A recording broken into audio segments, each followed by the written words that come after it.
हे viewers, good morning. आज मैं 4:30 पे ही जग गई थी और सोई भी बहुत लेट थी, 2 o'clock। तो मेरे नींद कंप्लीट नहीं हुई थी। और इसके बाद मैं ये देखिए, मैं यहाँ पे व्यूज़ दिखा रही हूँ बाहर का। 4:30 पे बहुत अंधेरा था। और उसके बाद हम थोड़ा सा पढ़ाई। आज हमारी मॉर्निंग की शुरुआत हो रही है ये टिफ़िन के खाने के साथ में। और हम टिफ़िन का खाना बनाएंगे और फिर भागेंगे स्कूल की ओर। अब हम रवाना हो रहे हैं स्कूल के साइड। जैसे कि आज स्पोर्ट्स डे है, टीचर्स का भी गेम्स होने वाला है। तो हम वाइट कुर्ती और ब्लू जीन्स के साथ में मैं रेडी हूँ। और अभी स्कूल पहुँच के हम कैप भी लगाने वाले हैं और जल्दी जल्दी भाग रहे हैं क्योंकि आज मैं बहुत लेट हो गई हूँ। तो यहाँ पे गेम्स स्टार्ट हो गए थे। आज के गेम में टीचर्स के भी थे, जिसमें रस्सी खींच था, जिसे रोप पुल बोलते हैं। तो यहाँ पे चालू हो गया था रोप पुल और बहुत सारे टीचर्स ने एंजॉय किया। हमने पार्टिसिपेट किया, कोई जीते कोई नहीं। फिर म्यूज़िकल चेयर स्टार्ट हो गया था। म्यूज़िकल चेयर स्टूडेंट्स का भी था, टीचर्स का भी था। आफ्टर दैट आज बहुत सारे गेम हुए। इसी पे ही आज पूरा मैक्सिमम टाइम गया। और फिर Can you give me some pencils from your shop? Yes, but you have to give me some money. One pencil cost is 5 rupees. Okay, then give me 10 pencils, so I will give you 50 rupees.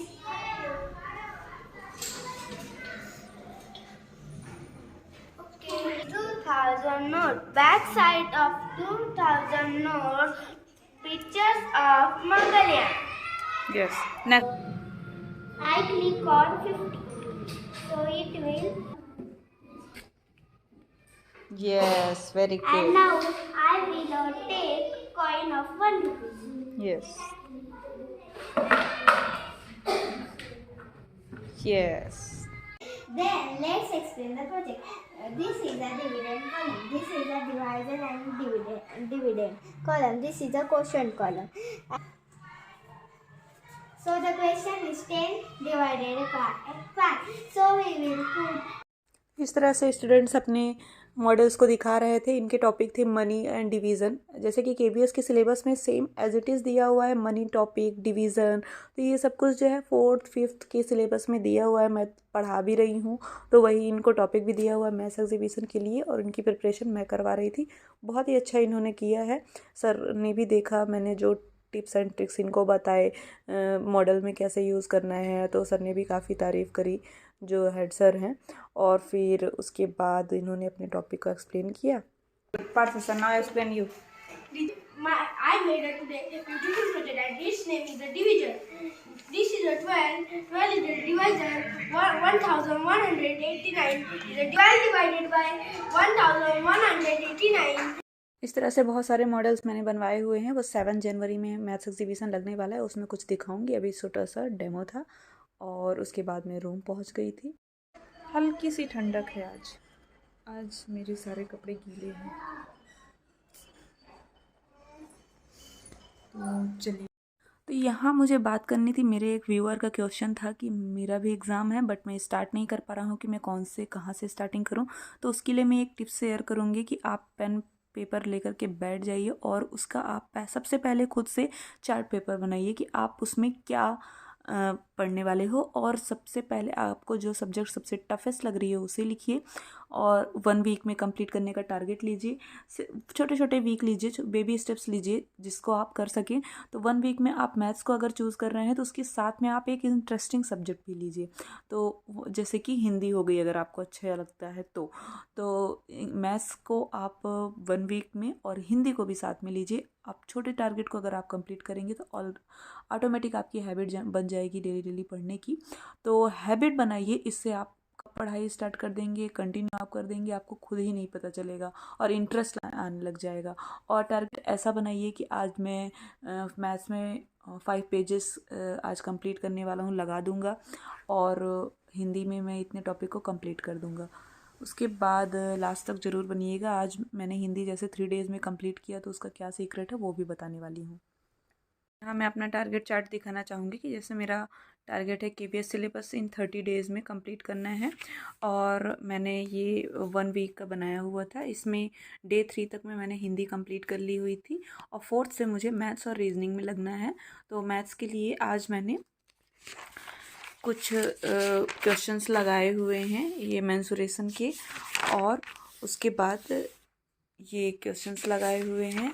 Mensuration मेरा topic चल रहा है 4th Jain में। बहुत सारे cubic, total surface area, इन सब के फार्मूलेज हैं, तो उनको मैं लगा रही हूँ और आज मैं आपको बताने वाली हूँ कि हिंदी में, क्योंकि मेरे सब्सक्राइबर के बहुत क्वेश्चन थे कि हिंदी में इम्पॉर्टेंट टॉपिक क्या है। मैंने जैसे कंप्लीट कर लिया है तो मैं उसके बारे में भी आपको शेयर करूँगी। जैसे मैंने हिंदी जो है 3 डेज़ में कंप्लीट कर लिया। उसका रीज़न था कि मैं जो है हिंदी मेरी मदर टंग है, तो काफ़ी स्ट्रॉन्ग है, बेस उसका मेरा पहले से ही स्ट्रॉन्ग है।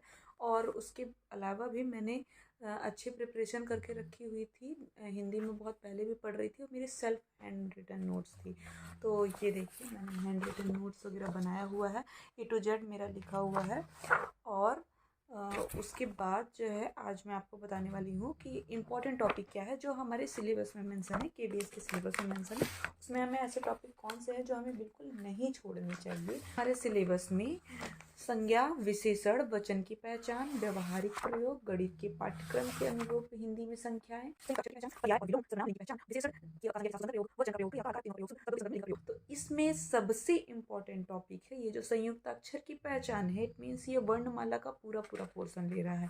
वर्णमाला की भाषा की वर्णमाला जैसे उसमें क्या क्या टॉपिक आ सकते हैं, मैं अब भाषा की सबसे छोटी इकाई, स्वर कितने होते हैं, व्यंजन कितने होते हैं, स्पर्श व्यंजन, और उसमें हो सकते हैं अंतस्थ व्यंजन, उष्म व्यंजन, संयुक्त व्यंजन और संयुक्ताक्षर। ये तो बहुत बहुत इम्पोर्टेंट है, ये आ सकते हैं। और फिर ये हमारा इतने टॉपिक में से हमारा वर्णमाला कंप्लीट हो जाएगा। आफ्टर दैट कल के वीडियो में भी मैंने बताया हुआ था शब्द भेद। शब्द भेद बहुत इंपॉर्टेंट है। शब्द भेद के ही अंडर में आता है ये विशेषण वगैरह सब कुछ आता है। तो शब्द भेद में मैंने कुछ ट्रिक्स बनाई हुई है। शब्द भेद के चार्ट में कैसे होते हैं। उत्पत्ति के आधार पे 5 प्रकार होते हैं, तत्सम, तद्भव, देशज, विदेशज और संकर शब्द। तो उत्पत्ति के आधार पे 5 प्रकार जो होते हैं, तो उसके लिए मैंने ट्रिक बताया, क्योंकि सीधे सीधे क्वेश्चन ऐसे ही बन सकता है। हम अपने टफेस्ट लेवल पे जाते हैं तो ऐसा बन सकता है कि उत्पत्ति के आधार पे कितने प्रकार होते हैं। तो हमें ये भी याद करना है कि बहुत सारे देह रचना के आधार पे, अर्थ के आधार पे, रूप के प्रयोग के आधार पे। तो उत्पत्ति के आधार पे मैंने ट्रिक बनाया हुआ था 5 प्रकार। तो पाँच उत्पत्ति पाँच उत्पत्ति में 5 प्रकार के होते हैं। और रचना के आधार पे 3 प्रकार के होते हैं, रूढ़ शब्द, योग रूढ़ शब्द, यौगिक शब्द। तो रति रचना के आधार पे 3 प्रकार के, रूढ़, यौगिक एंड यौगिक और योग रूढ़। और योग रूढ़ में जितने भी एग्जाम्पल्स आते हैं वो बहुब्रीहि वाले आते हैं। आफ्टर दैट अर्थ के आधार पे 4 प्रकार के। अर्थ के आधार पे 4 प्रकार के कौन कौन से होते हैं, एकार्थी, अनिकार्थी, समानार्थी, विपरीतार्थी। समानार्थी, विपरीतार्थी, ये सब। तो अर्थ के आधार पे 4 प्रकार के। तो अचार तो अचार जब बनाया हुआ तो अर्थ के आधार पे 4 टाइप्स के होते हैं। टाइप्स भी हमें नहीं भूलेगा, और ये तो लर्निंग करना पड़ेगा कि उसके अंतर्गत कौन से आते हैं। रूप के आधार पे 2 प्रकार के होते हैं, विकारी और अविकारी।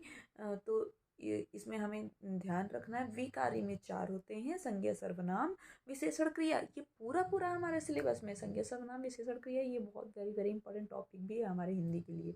तो विकारी शब्द का है। और अविकारी शब्द, अविकारी में कौन कौन से होते हैं, क्रिया विशेषण, संबंध बोधक, समुच्चय बोधक, विस्मयादि बोधक। जिसमें विकारी में जो 4 प्रकार के विचार, तो विकारी 4 टाइप्स होते हैं, और अविकारी में भी 4 टाइप्स होते हैं। तो अविचार, तो और इनके टाइप सम्मेलन करना पड़ेगा कि इन टॉपिक को बिल्कुल भी नहीं भूलना है। और उसके बाद कारक और लिंग पहचान, और रही बात पर्यायवाची और विलोम के लिए, तो उसके लिए मैं वीडियोस देखती हूँ, तो प्रैक्टिस सेट ओपन करती हूँ और फिर उसमें से क्वेश्चंस को मैं लगाती हूँ फास्ट और रिमाइंड करती हूँ, क्योंकि मेरा पढ़ा हुआ है तो मुझे जस्ट रिमाइंड करना होता है कि इसमें कुछ मिसिंग तो नहीं हो रहा है, कुछ कंफ्यूजन तो नहीं हो रहा है। तो जो ऑप्शंस वाले रहते हैं उस टाइप का मैं वीडियो पिक करती हूँ। तो ऑप्शंस वाले में पहले मैं अपने माइंड में करती हूँ, फिर वो आंसर आता है तो उससे मैं मैच करती हूँ। जो रॉन्ग होता है उसको मैं नोट डाउन करती हूँ। नोट डाउन जरूर करिए, नोट डाउन करना वेरी वेरी इंपॉर्टेंट है। अगर आप कुछ भी पढ़ रहे हैं तो शॉर्ट में आपको समझ में आना चाहिए, बिल्कुल लंबा नहीं लिखना है, क्योंकि अपने पास टाइम नहीं है, हमें शॉर्ट नोट्स बना के रखना है। और विशेषण में हमारा टॉपिक थोड़ा डीप हो सकता है कि विशेषण के भी भेद होते हैं, टाइप्स होते हैं, गुणवाचक, परिमाणवाचक, संज्ञावाचक और सार्वनामिक संकेतिक। तो वाक्य भेद में भी आपको पढ़ना है, क्या पढ़ना है उसमें बताती हूँ। वाक्य के 2 टाइप्स होते हैं वाक्य के अंग की, एक उद्देश्य होता है, एक विधेय होता है। जैसे इंग्लिश में होता है सब्जेक्ट और ऑब्जेक्ट, तो वही है सेम टू सेम हमें हिंदी में पुट कर दिया गया है। जैसे मैं रोज पढ़ता हूँ, तो मैं क्या हो गया, इसमें सब्जेक्ट हो गया। तो इसको हम हिंदी लैंग्वेज में उद्देश्य बोलते हैं। और विधेय जो बच गया, ऑब्जेक्ट वाला टॉपिक। तो मैं रोज पढ़ता हूँ, तो मैं उसमें उद्देश्य है, और रोज पढ़ता हूँ वो विधेय है। फर्स्ट आप अपने सिलेबस के अकॉर्डिंग चलिए, जितना है उसको कंप्लीट करिए। और मेरा तो यही है कि मैं सिलेबस के अकॉर्डिंग ही अभी चल रही हूँ। फिर अगर एक्स्ट्रा टाइम बचता है और कुछ मिलता है फैब में हमें, तो मैं उनको एक्स्ट्रा ऐड कर सकती हूँ। अपना फिर से वो चार्ट बनाऊँगी, मुझे कितने दिन में कौन कौन से चैप्टर को कंप्लीट करना है, तो उस अकॉर्डिंग मैं एक्स्ट्रा ऐड कर सकती हूँ। और रिवीजन तो चलेगा ही उस पार्ट में। और आपके पास कोई भी क्वेश्चंस हो तो आप मुझे कमेंट करके पूछ सकते हैं, मैं नेक्स्ट वीडियो उसी में ही बना दूँगी। So till that, keep learning, keep motivated, don't forget to like, share and subscribe my channel. Thanks for watching.